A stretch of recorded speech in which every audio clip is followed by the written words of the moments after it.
Hello friends, आप सभी का फिर से मोस्ट वेलकम करते हैं आपके अपने यूट्यूब चैनल विजेता कुल में।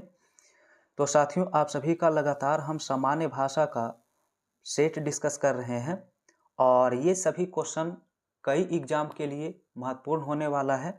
जैसे आपका सिविल कोर्ट प्यून का एग्जाम होने वाला है, उसमें काम आ जाएगा। एईडीओ बीपीएससी का जो होगा उसमें आएगा। बिहार कार्यालय परिचारी परीक्षा का होगा उसमें आएगा। यानी जिस भी एग्जाम में हिंदी से क्वेश्चन आएगा उन सभी एग्जाम के लिए काफ़ी महत्वपूर्ण होगा। तो आप सभी को लगातार इसका सेट मिलने वाला है। तो 70 क्वेश्चन इसमें हम डिस्कस करने वाले हैं। कितने क्वेश्चन? तो टोटल 70 क्वेश्चन सिर्फ और सिर्फ हिंदी का होगा। अगर आप इसमें से 50 प्लस करते हैं तो आपकी तैयारी अच्छी मानी जाएगी। आप लोग लास्ट में ज़रूर कमेंट करिए कि 70 में से आपने कितना सही किया है। तो आइए वीडियो की शुरुआत करते हैं पहला सवाल से। पहला क्वेश्चन है, एक हाथ से ताली नहीं बजती, इस मुहावरे का अर्थ क्या होता है? एक हाथ से ताली नहीं बजती, याद रखेंगे इसका मतलब है कि झगड़े में दोनों पक्ष दोषी होते हैं। आंसर इसका ए हो जाएगा। दूसरा क्वेश्चन है, जल, प्राण, पुत्र इनमें से किस शब्द के अनेकार्थी हैं? तो इन सभी जो अनेकार्थी होता है ये जीवन का, जल, प्राण और पुत्र इनमें से जीवन के अनेकार्थी हैं। क्वेश्चन नंबर 3 है, लिखा द्विज का अनेकार्थी निम्न में से क्या होता है? तो द्विज का हमने ऑलरेडी कई बार डिस्कस किया है। दांत होता है, पक्षी होता है, ब्राह्मण होता है, ये सभी द्विज के यहाँ पर अनेकार्थी में आते हैं। तो क्वेश्चन नंबर 4 है, इनमें से कौन सा शब्द सरल का विलोम शब्द होता है? तो सरल का विलोम शब्द हो जाता है जटिल। ऑप्शन सी हो जाएगा। नेक्स्ट सवाल 5 है, इनमें से कौन सा शब्द आकाश का पर्यायवाची शब्द है, बताइए। तो आकाश का पर्यायवाची शब्द यहाँ पर व्योम हो जाता है। साथ ही साथ आकाश का नभ होता है, अंबर होता है, गगन होता है। और क्वेश्चन नंबर 6 है कि इनमें से शुद्ध शब्द बताइए कौन सा है। तो शुद्ध शब्द इसमें देखा जाए तो विद्यावाचस्पति लिखना ऑप्शन ए में क्या हो जाएगा, राइट हो जाएगा। इसके बाद क्वेश्चन नंबर 7 है। तो क्वेश्चन नंबर 7 में है, जो बहुत मंद गति से कार्य करता हो इसके लिए एक शब्द बताइए। तो याद रखेंगे जो बहुत मंद गति से कार्य करता है उसे मंथर कहा जाता है। ऑप्शन नंबर ए होगा। नेक्स्ट सवाल 8 है, इनमें से पार्थिव पार्थिव शब्द के लिए वाक्य बताइए कौन सा होगा। तो ऑप्शन डी इसका करेंगे, जिसका संबंध पृथ्वी से होता है उसे पार्थिव कहा जाता है। ठीक है। अगला क्वेश्चन आप सभी का 9 नंबर क्वेश्चन है। लिखा है मातृहंता में कौन सा समास होता है? Question number 9। इसका मतलब है माता की हत्या करने वाला। मातृहंता क्या होता है? तो माता की हत्या करने वाला, यानी आंसर इसका तत्पुरुष समास हो जाएगा। नेक्स्ट सवाल 10 है, आजीवन में कौन सा समास लगा है, बताइए। आजीवन में तो क्वेश्चन नंबर 10 का आंसर जो है अब यही भाव समास होगा, क्योंकि आजीवन का मतलब है जीवन भर। क्वेश्चन नंबर 11, इनमें से धड़ाक में कौन सा प्रत्यय लगा हुआ है? तो धड़ाक में प्रत्यय पूछा है तो याद रखेंगे ऑप्शन बी है, आक जो होता है इसमें प्रत्यय होता है। नेक्स्ट सवाल 12 है, अल्पायु में कौन सा प्रत्यय लगा है, ये बताइए। अल्पायु में तो आंसर सी हो जाएगा, आयु यहाँ पर प्रत्यय हो जाएगा। नेक्स्ट सवाल 13 है, निम्न में से कौन सा उपसर्ग इसमें नहीं है, इसकी पुष्टि करें। तो यहाँ पर उपसर्ग इसमें जो नहीं है वो आपका ऑप्शन नंबर सी हो जाएगा। क्या हो जाएगा? ऑप्शन नंबर सी हो जाएगा, उन यहाँ पर।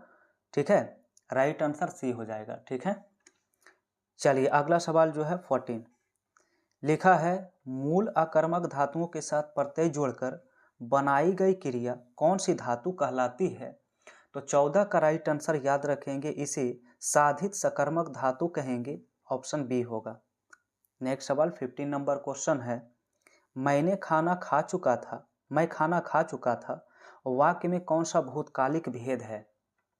तो यहाँ पर जो है पूर्ण भूतकालिक भेद है, पूर्ण भूतकाल का ये आपका सेंटेंस है।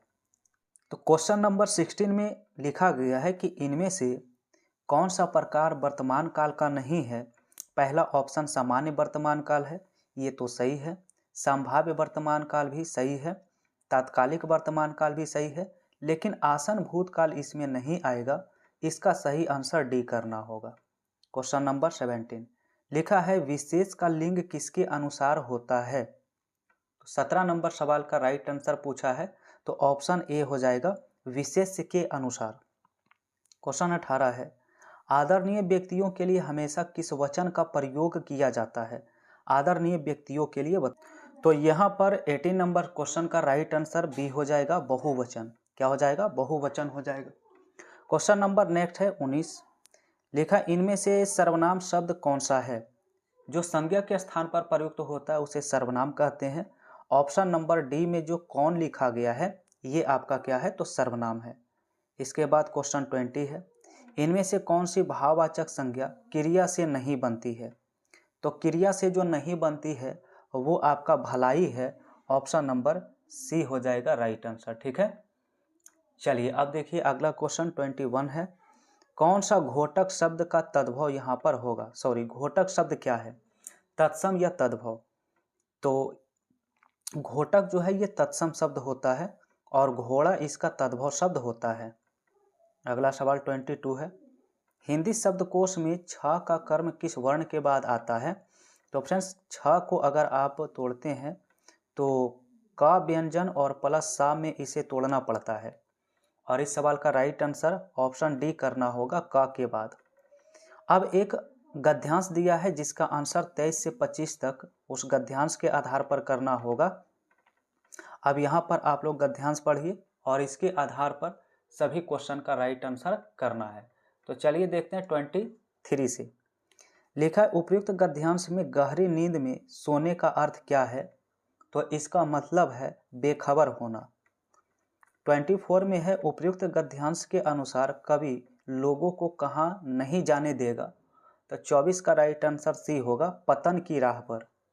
25 में है उपयुक्त गद्यांश के कवि किस तरह के व्यक्तियों को संबोधित कर रहा है।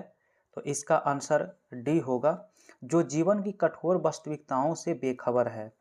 नेक्स्ट सवाल 26 है उपविराम चिन्ह इनमें से कौन सा है। तो उपविराम चिन्ह की अगर बात करें तो ऑप्शन ए करना राइट आंसर हो जाएगा इसका। आगे सवाल आप सभी का 27 से है। तो क्वेश्चन लिखा है कि वाच्य के कितने प्रकार होते हैं बताइए। हमने कई बार डिस्कस कर चुका है कि वाच्य का टोटल जो है 3 प्रकार होते हैं, कृतवाच्य, कर्मवाच्य और भाववाच्य। नेक्स्ट सवाल 28 है सौरश्रेणी अपभ्रंश से विकसित भाषाओं का सही क्रम निम्न में से बताइए कौन सा होगा। तो यहाँ पर आपका जो सही क्रम बनेगा वो है ऑप्शन नंबर, ठीक है, यहाँ पर ऑप्शन नंबर देखा जाए राजस्थानी, गुजराती, पंजाबी और बांग्ला दिया गया है। तो फ्रेंड्स यहाँ पर केवल राजस्थानी और गुजराती इससे संबंधित होगा। तो ऑप्शन नंबर सी करना राइट आंसर है। ठीक है, क्वेश्चन नंबर 29 इनमें से कौन सी बोली उदासीन आकार बहुला है। उदासीन आकार बहुला बताना है 29 में। तो इसका राइट आंसर ए हो जाता है बघेली। नेक्स्ट सवाल 30 नंबर क्वेश्चन है लिखा इनमें से किस भाषा की मुख्य बोली विष्णुपुरिया है। तो याद रखेंगे 30 का ऑप्शन डी हो जाता है आसमी। ठीक है, अगला क्वेश्चन 31 से करना है। लिखा है कृष्णा सोपती को साहित्य अकादमी पुरस्कार उनकी किस कृति पर दिया गया था। तो 31 का राइट आंसर याद रखेंगे ऑप्शन नंबर सी होता है जिंदगी नामा और ये दिया गया था 1979 ईस्वी में। क्वेश्चन नंबर 32 दिया है इनमें से हार की जीत कहानी के कहानीकार कौन है। तो हार की जीत के लिए याद रखेंगे सुदर्शन होगा right answer option number D. ठीक है, चलिए अब यहाँ पर आप सभी का नेक्स्ट क्वेश्चन है इनमें से कली कथा बाईपास उपन्यास के रचनाकार निम्न में से कौन है। तो 33 का ऑप्शन बी होता है Alka Saraogi. Next question 34 number प्रश्न से करना है। लिखा है इनमें से अभिनव गुप्त का प्रमुख दार्शनिक मत क्या है। तो 34 का आंसर याद रखना है इनका मत है शैव मत, यानी ऑप्शन नंबर ए राइट है। नेक्स्ट क्वेश्चन 35 नंबर क्वेश्चन लिखा गया है। लिखा है विखंडवाद का सिद्धांत निम्न में से किसने दिया है। ठीक है, तो विखंडवाद की अगर बात किया जाए तो ऑप्शन नंबर डी करेंगे, देरिदा इसका क्या है राइट आंसर। आगे क्वेश्चन आप सभी का जो है 36 नंबर सवाल से करना है। इनमें से मधुशाला के लेखक बताइए कौन है। तो याद रखिए मधुशाला के लेखक जो हैं, यहाँ पर राइट आंसर जो हो जाएगा हरिवंश राय बच्चन। ठीक है, 36 का ऑप्शन नंबर ए करना राइट आंसर हो जाएगा। और एक क्वेश्चन शायद यहाँ पर छूट गया है, 35 नंबर सवाल एक बार फिर से देख लेंगे तो 35 यहाँ पर छूट गया था। ठीक है, तो चलिए इस सवाल को देखा जाए। लिखा विखंडवाद का सिद्धांत निम्न में से किसने दिया था। तो याद रखेंगे 35 का आंसर डी है देरिदा, और सॉरी यहाँ पर हो चुका था। चलिए ठीक है, आगे बढ़ते हैं क्वेश्चन नंबर 37 से। लिखा है काव्य रीति कितने भेद होते हैं काव्य रीति के। तो 37 का ऑप्शन डी होगा, 3 प्रकार होते हैं। नेक्स्ट 38 नंबर है, लिखा है विभत्स रस का स्थायी भाव बताइए। और ये सारा सवाल हम कई बार डिस्कस किए हैं। तो विभत्स रस का होता है जुगुप्सा, ऑप्शन बी। नेक्स्ट 39 है, लिखा है विरोधाभास अलंकार निम्न में से किस अलंकार की श्रेणी में आता है। तो विरोधाभास जो होता है ये अर्थालंकार में आएगा। आपका ऑप्शन ए करना इसमें राइट आंसर होगा। ठीक है, आगे क्वेश्चन 40 नंबर से करना है। 40 में दिया है द्रुत विलंबित में गणों का कर्म निम्न में से क्या होता है। तो 40 नंबर सवाल का राइट आंसर सी होता है नगन भगन। ठीक है, भगन रगन इस तरह से। आगे क्वेश्चन 41 है कि भाववाचक संज्ञा इनमें से बताइए कौन है। तो भाववाचक संज्ञा की बात किया जाए तो यहाँ पर बुढ़ापा, ठीक है, यौवन, यानी उपयुक्त में से एक से अधिक उत्तर होगा इस सवाल का, इसलिए डी ऑप्शन करना होगा। नेक्स्ट सवाल 42 है, लिखा है यह घर मेरा है। तो रेखांकित शब्द क्या है, संज्ञा विशेषण सर्वनाम क्या है। तो रेखांकित शब्द यहाँ पर संज्ञा होगा, क्योंकि घर क्या है एक स्थान है, इसलिए संज्ञा होगा। क्वेश्चन नंबर 43 है, क्वेश्चन दिया है कि निम्न में से कौन सा उत्तम पुरुष सर्वनाम के उदाहरण है बताइए। तो उत्तम पुरुष में यहाँ पर जो है वो ऑप्शन सी आएगा, मैं होगा राइट आंसर। 44 लिखा रिक्त स्थान को भरिए। बूढ़ा आदमी अपने से दुखी है, तो क्या भरना होगा यहाँ पर। तो ऑप्शन बी भरना होगा कि बूढ़ा आदमी अपने बुढ़ापे से दुखी है। और आगे सवाल 45 दिया है, मैं 1 लीटर दूध पीता हूँ, इसमें विशेषण शब्द बताइए क्या है। तो फ्रेंड्स यहाँ पर 1 लीटर जो लिखा गया है वो यहाँ पर विशेषण होगा। ऑप्शन बी आपका क्या है राइट आंसर, परिमाणवाचक विशेषण होगा ये। चलिए 46 लिखा है उत जोड़ ज्वल की संधि से बना शब्द बताइए क्या होगा। तो उत जोड़ ज्वल से बनता है तो उसे उज्ज्वल कहते हैं। क्या कहते हैं, उसे उज्ज्वल कहते हैं। आइए नेक्स्ट सवाल आप सभी का 47 क्वेश्चन है जितेंद्रिय। जितेंद्रिय शब्द का संधि विच्छेद करिए क्या होगा। तो याद रखेंगे जितेंद्रिय का होता है जित जोड़ इंद्रिय, ऑप्शन ए होगा। नेक्स्ट सवाल 48 है, पॉकेट मार शब्द में समास बताइए क्या है पॉकेट मार।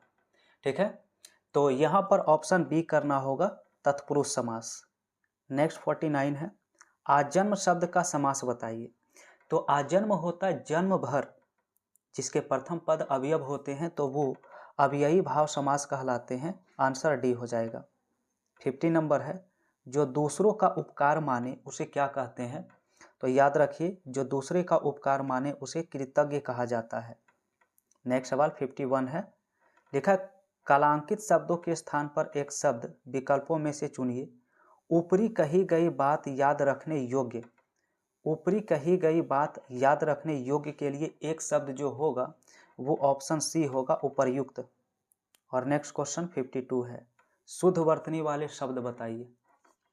तो शुद्ध वर्तनी इसमें कौन सा है। तो पैतृक लिखा हुआ बिल्कुल सही होगा यहाँ पर। 52 का ऑप्शन सी राइट है। ठीक है, आगे सवाल 53 दिया है, वर्तनी की दृष्टि से अशुद्ध शब्द, यानी कि गलत आपको देखना है कि गलत कौन सा है। तो ऑप्शन ए में निवृत्ति लिखना क्या है यहाँ पर गलत है। ठीक है, तो यहाँ पर निवृत्ति को क्या करना होगा, सुधार करना होगा। ठीक है, चलिए आगे देखिएगा। अगला सवाल आप सभी का जो है सवाल नंबर 54 है। कहा गया है निम्नलिखित विकल्प में से सही विकल्प को चुनिए। ठीक है, शुद्ध वाक्य कौन सा है? शुद्ध वाक्य की बात करेंगे तो ऑप्शन सी करना होगा। यहाँ ईमानदार और उदार लोग रहते हैं। सी ऑप्शन बिल्कुल ही राइट है। और अगला सवाल 55 है। लिखा है मैं अपनी बात का स्पष्टीकरण के लिए तैयार हूँ, उक्त वाक्य का शुद्ध रूप बताइए, निम्न में से क्या होगा। ठीक है, तो चलिए इसका ऑप्शन देख लेते हैं। तो ऑप्शन यहाँ पर आ चुका है। तो 55 का राइट आंसर सी है, मैं अपनी बात के स्पष्टीकरण के लिए तैयार हूँ। Question number 56। क्वेश्चन है पयोधी शब्द निम्न में से किसके पर्यायवाची शब्द होते हैं। ठीक है, तो पयोधी जो होता है याद रखेंगे। ठीक है, हमने कई बार ऑलरेडी डिस्कस किया है, समुद्र हो जाएगा। तो 56 का ऑप्शन बी हो जाएगा राइट आंसर। नेक्स्ट 57 है, रिजु का पर्यायवाची शब्द बताइए। तो फ्रेंड्स रिजु का होता है सरल। क्या होता है पर्यायवाची? सरल होता है। और आगे सवाल 58 है, सज्जन का विपरीतार्थक शब्द यानी अपोजिट वर्ड बताइए। तो सज्जन का होता है दुर्जन, ऑप्शन डी करेंगे। नेक्स्ट क्वेश्चन 59 है, विलोम शब्द का कौन सा युग्म यहाँ पर सही है, सही युग्म की चयन करें। तो का पुरुष का यहाँ पर कायर लिखा है, यहाँ पर युग्म सही नहीं है। कुत्सा का निंदा लिखा है, ये भी युग्म यहाँ पर सही नहीं है। सकल का विकल लिखा गया, ये सही है। तो सकल का विकल करना राइट आंसर है ऑप्शन नंबर सी में।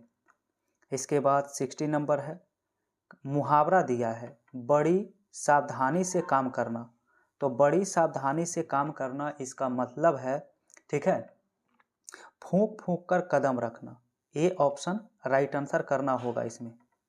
क्वेश्चन नंबर 61 दिया है, लिखा यदि आर्थिक स्थिति ठीक ना हो तो ठीक बात नहीं, यहाँ पर कौन सा ऑप्शन राइट होगा। तो 61 का राइट आंसर जो है आप सभी को ऑप्शन नंबर सी में करना होगा, चादर के बाहर पैर पसारना। और नेक्स्ट है 62, कविता की परख निबंध के लेखक बताइए कौन है। तो याद रखना है रामचंद्र शुक्ला इसका राइट आंसर है। नेक्स्ट सवाल 63 है, इनमें से कौन सा शब्द जो है वो तद्भव शब्द है बताइए। तद्भव की बात किया जाए तो कंधा यहाँ पर तद्भव है, और इसका तत्सम क्या होता है, तो स्कंद होता है, ये भी याद रखेंगे। स्कंद इसका तत्सम रूप होता है। ठीक है, आगे सवाल 64 नंबर प्रश्न है, और 64 में देखेंगे तो क्वेश्चन आपका लिखा गया है हिमालय से अनेक नदियां निकलती है, इस वाक्य में किस कारक के परसर्ग का प्रयोग हुआ है। तो चलिए अब आप लोग यहाँ से आंसर बताइए क्या होगा। तो चूंकि हिमालय से नदियां निकल रही है तो अलग हो रही है, यानी अलगाव का बोध हुआ है, तो इसे हम आपादान कारक में रखेंगे, सी ऑप्शन। नेक्स्ट सवाल 65 है, कृत्यवाच्य से संबंधित वाक्य बताइए कौन सा है यहाँ पर। तो कृत्यवाच्य में आपका ऑप्शन सी हो जाएगा कि लड़का पढ़ रहा है, इसमें कर्ता प्रधान होगा। 66 नंबर लिखा है वह चला होगा, यह वाक्य किस काल से संबंधित है। 66 का आंसर करना है। तो वह चला होगा, तो यहाँ पर राइट आंसर डी करना होगा, संदिग्ध भूत करना होगा सही आंसर। ठीक है, चलिए अब देखिए अगला क्वेश्चन आप सभी का 67 है, लिखा है निम्नलिखित में से सुमेलित करिए, मिलान करिए, सही आंसर क्या होगा। ठीक है, तो यहाँ से आपका ऑप्शन सी करना होगा, कौन सा, तो इसका ऑप्शन सी आ जाएगा।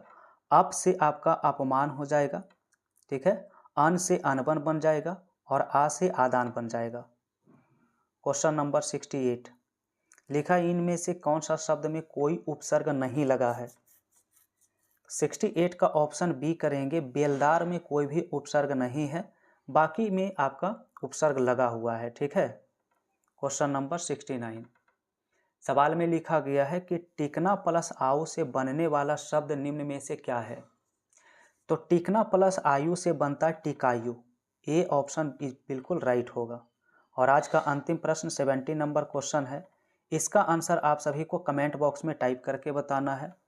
लिखा है निम्नलिखित में से प्रत्यय में प्रत्येक के योग से एक एक शब्द की रचना कीजिए और गलत उत्तर का चयन करिए।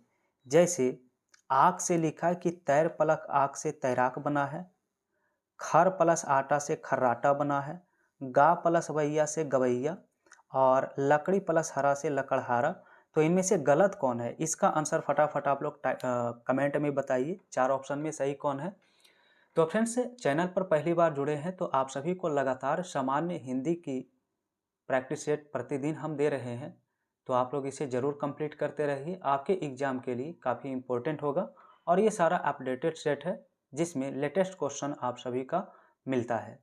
तो फ्रेंड्स, आप सभी को वीडियो पसंद आया तो एक बार लाइक कर दीजिए, और लगातार आप सभी इन वीडियो को देखना चाहते हैं अन्य प्रैक्टिस सेट का, तो चैनल को सब्सक्राइब करके बेल आइकन की घंटी प्रेस कर लीजिए। साथ ही साथ लाइव क्लास होता है शाम 7 बजे, आप लोग वहां भी जुड़ के काफ़ी फ़ायदा उठा सकते हैं।